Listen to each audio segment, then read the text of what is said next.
మల్లిక ఏంటమ్మా ఇలా తడిచిపోయావు? ప్రమాదవశాత్తు నీళ్లలో పడిపోయింది పద్మ. మన సూరిగాడు కాపాడాడు. ఈ పిల్లకి గాలో దూలో సోకుంటది. భూత విద్యుడికి చూపించమ్మా. రామ్మా రా. పిల్లల్ని ఎలా పెంచాలో తెలీదు.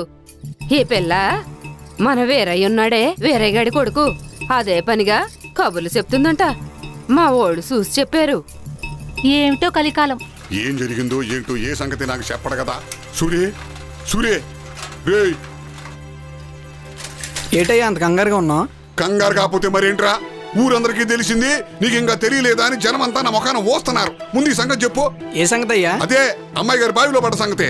ఓ అదా, నేనే నీకు చెప్దాం అనుకున్నాను, ఇంతలో నువ్వే నన్ను అడిగా. అది కాదురా, అసలు నువ్వు అమ్మాయి గారు బావి కాడికి ఎందుకు వెళ్ళారు? అమ్మాయి గారు బడైపోయాక చదువు చెప్తానన్నారయ్యా. వారిని చదువు తగలబడా. చదువు నేర్చుకోవాలంటే అమ్మాయి గారి ఇంటికి వెళ్ళొచ్చు